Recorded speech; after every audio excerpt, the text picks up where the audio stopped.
The fascination for me on the men's side is really going to be more so at the top end. I would love to see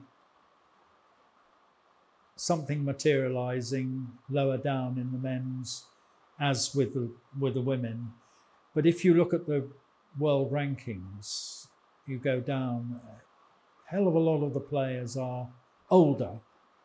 And if you take particularly Mustafa out of the equation, Ibrahim I would be looking at to see what materialises from him, because there's a lot of talent there. There were injuries obviously at the end of the last season, and I don't know what the story is with him coming into this season, but I would be expecting him to make a considerable move if that is what he wants to do after his education or at the back end of his education. And I would love to see 2 or 3 other people materialise, but I'm not aware at the moment of something happening. I think that the French boy Crouin has done very well in this last 12 months, and there was significant progress there. So I'll be watching to see what happens in regard to him in this next period. But for me, the pressure is on, most especially Ali and Mohammed. Different pressure for Mustafa. There'll be more pressure when he gets to number 1. But those battles are going to be, and obviously for Paul Cole, because you know that's the top end of the mix. Diego, I would love to genuinely be in the group that has a strong chance of winning the event. And there've been signs, but it has to be more comprehensive than that. And he must want it, and he must have the hunger to do the work that's needed. So you've got the 3 Egyptians essentially with Paul Cole, who has got to develop further as well, because they're up for it. And they will be looking at each other also.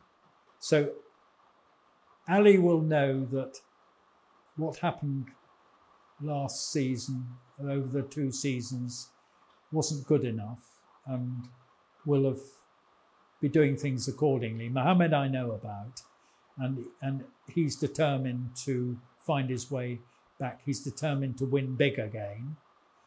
And Mustafa is very young and incredibly hungry. And that, to me, is going to provide more towards the back end of tournaments, the kind of matches which I would call truly world class. Essentially, they will kill each other, which I love. I'd like to see Joel Makin progressing from what I thought was one of his very best performances in the Commonwealth Games final, where he went on the attack. And I thought that was most important. He didn't just go there to play the same way. And there's no reason why that game can't become more of a habit and therefore improve. The more he does it, the more it goes. I'm sure he understands it. He's redoubtable.